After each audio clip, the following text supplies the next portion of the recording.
not go? Does it, in fact, if anything, I would say you go and you enjoy it all the more because you know that it is finite. So it doesn't take away meaning from, in this case, your trip to Paris. It may actually imbue it with more meaning. I'm not actually convinced that it gives it more meaning, to be honest, but I don't think it robs it of meaning. The other interesting observation I think to make there is that even if the conclusion, if that's the right word, the end point of the universe is a big crunch or a big tear or rip is I think how they call the more likely scenario, the process by which we get there has meaning. So if the actions that we do to get to a certain end are ethical actions, then those actions are not deprived of their worthiness, of their goodness or badness because of the end result, right? It's the method, it's the process that gets us from A to B that actually matters.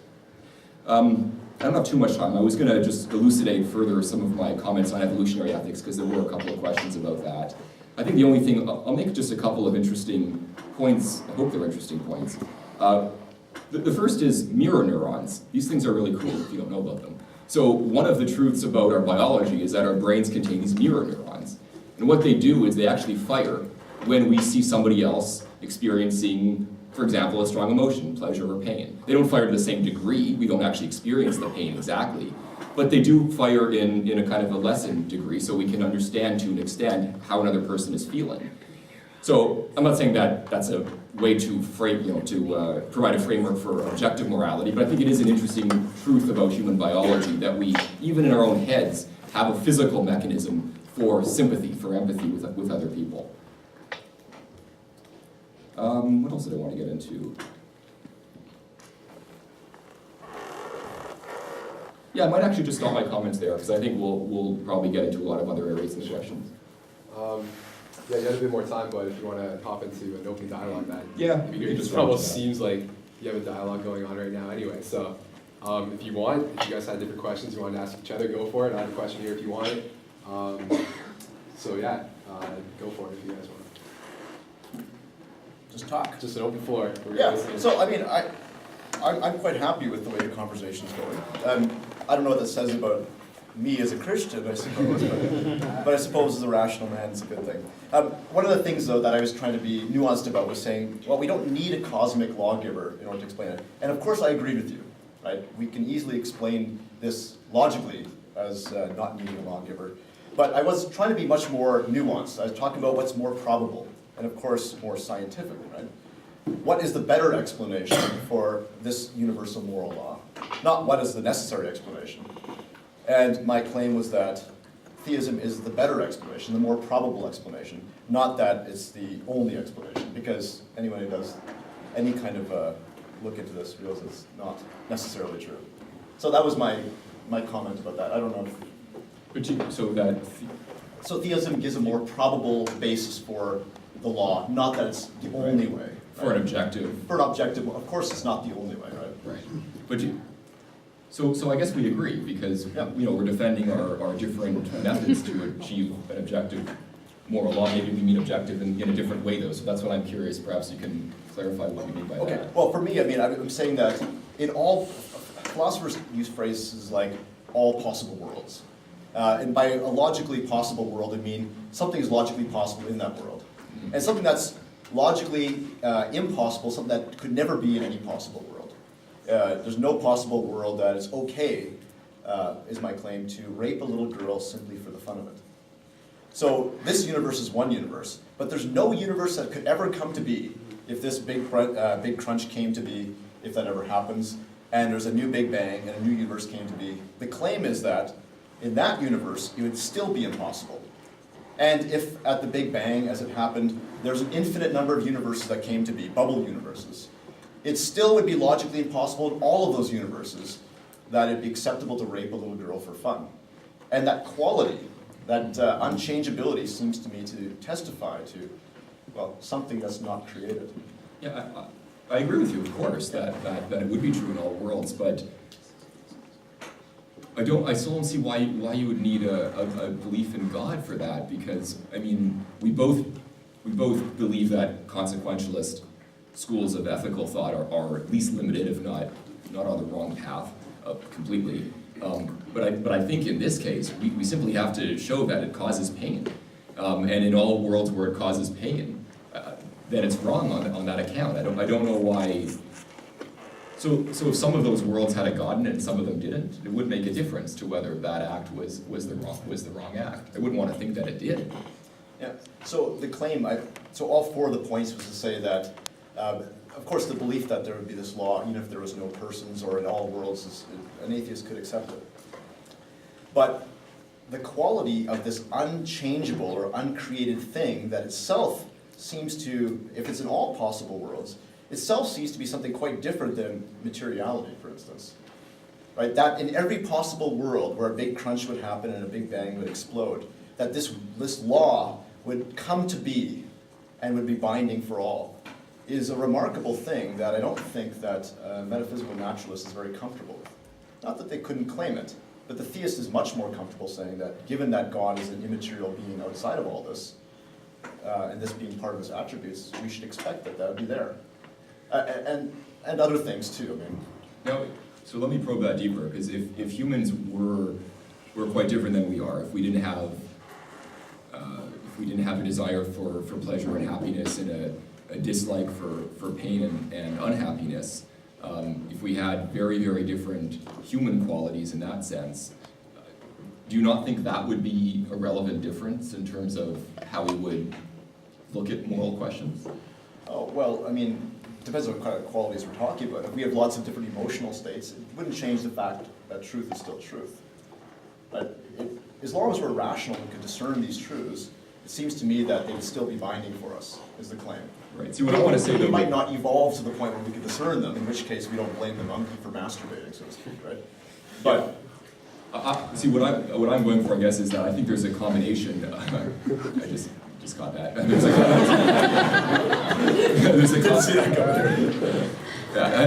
think there's a combination of rational inquiry. I think, okay, well, it's the same reason that, for example, we don't blame an infant or a young child for committing what would otherwise be immoral acts because they haven't developed, not quite monkeys, but they haven't developed their moral appreciation. They haven't refined their moral taste, if you will. Maybe taste is the wrong word, but you know what I mean. Their moral understanding. So the point is, you need the rational cognitive capabilities, but it's also, in a sense, subjective. But the way I mean that is subjective to the qualities that make us human. If the world were such that it produced a species that either didn't have the same rational, or didn't have any rational capabilities, or, for example, didn't have the same propensity for pleasure and dislike of pain, I think if either of those two things changed in measurable ways, then that would affect the way we understand morality. So I guess in that sense, I'm not an absolutist, because I do think that, again, it is a process of inquiry. So I am open-ended, at least to the sense that I think we're constantly refining our moral understanding as we understand our own biology as a species better. I think there is a role for that scientific understanding of our minds, of our evolutionary background. I think there's an understanding that can perform an understanding, that enhance our understanding of our moral being as a species. I mean, if we have self-awareness, I mean, part of the thing of being self-aware, at least the foundations of self-awareness, is as soon as we understand the meaning of the terms, that we recognize some things to be necessarily the case. Right? The foundations of logic, and of course the foundations of science are logic. Right? And it seems to me, as soon as we ever develop self-awareness, we recognize foundational beliefs, including basic moral principles. So it's logically possible there would be a universe with no rational beings in it that are created by this process. But if there were to be rational beings that were to arise, and they were in fact rational beings, then they would discern these principles. Right, so it takes a necessarily universe true. that meets those criteria. It has to have rational beings in it, and those beings have to be Yeah. something like us. It doesn't mean that the law is made by rational creatures, of course. It just means as soon as they would be rational creatures, they could discern it. I agree. And if there was a universe that there were no rational creatures in it, then no problem, right? Yeah. Yeah. Yeah, well, but a lot of philosophers who look and want to defend objective morality might say that even in a universe with no beings at all, moral laws are still the way they are in our universe. Yeah. I'm not sure I'd go that far. I'm not sure morality really is coherent without there being a community of moral agents. Yeah, there's a mind that has to discern it in some sense. Yeah. I mean, but that's the point about theism, right? Theism is the ground for these laws in some measure, or the best. Right, so even if there's no observers, God provides that role. That's interesting. What else? Is there another comment I had? The journey being meaningful. Yeah, I mean, journey is meaningful, right? Obviously. I mean, I'm a virtue ethicist as well, not as they define it nowadays, but virtue, developing qualities, is an important part of being human. And yeah, nevertheless, journeys seem to have more meaning when the end is in sight. It's fine to say that you're flying on an airplane to Paris and you can make a lot of that journey, but you still want to get to Paris, man. I mean, the airplane might be nice, but there's the journey that you enjoy, but journeys also gain more meaning when the end is in sight. That said, sometimes Christians imagine that the end is heaven and now you become absorbed in some void. Nonsense. C.S. Lewis said it well in A Child's Book, that this life is the preface to the greatest story and it has no end. This is the preface, the next life is the next chapter, and humans keep on journeying. And I think the idea of journey and growing. Yeah, well, again, I don't think we're disagreeing, because I was just taking issue with the idea that without an infinite realm of existence, there could be no meaning at all. Yeah, Without objective, infinite, so, okay, so I think we're in agreement. You don't need that to have meaning, you don't disagree need it. on the existence of absolute objective meaning. I just don't think that makes a big difference. You don't need it, but my claim was that having that end in sight adds to the meaning. So the journey is meaningful, but the end in sight adds to the meaning, so it's more meaningful, I suppose. That would be the claim, so I'm just, It depends on the journey, though. depends on where you're going, I suppose, yeah. Sometimes getting there's half the fun, right? Yeah, right, that's true. Well, of Road course. trip, man. Well, I guess we can go into questions now if you guys want. So again, when it comes to questions, you don't have a spotlight. This is not your debate. This is not your time. Ask your question. Keep it short so that we can get more questions in. If you have a directed question, that's okay. But we're going to give a chance. So say if you direct the question to Justin, he's going to say his part. And we'll give Professor Barkman a chance to quickly give his thought on the same question as well, just so that both people are still involved. So, who would like to ask the first question? Reinders? This question is directed at Justin, but I think I'd like to hear Barkman's views on it also. Do you believe that the idea of right and wrong comes from within the human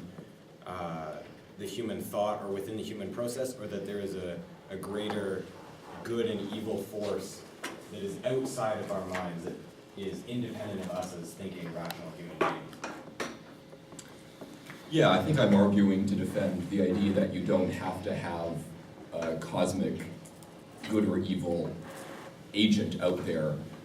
That I don't think that necessarily adds to our moral understanding. That, as we were debating, it is about a community of moral agents who have rational cognitive abilities so that they can understand, say, the consequences of their actions, or develop universal maxims like Kant and other philosophers would go down that route. I just don't see why having a cosmic good or bad, God or devil, why that would necessarily be required.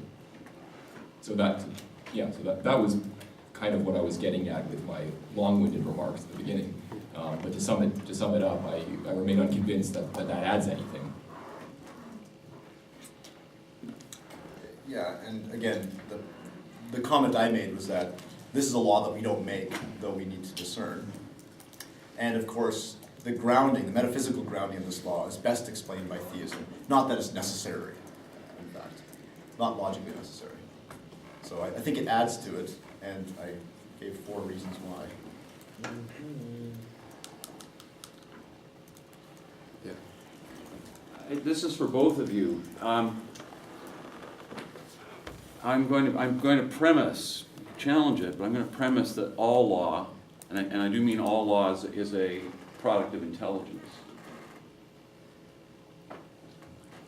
And on the basis of that premise, Professor Barkman, you just made a statement which sounded very much to me like you believe that law, the universal moral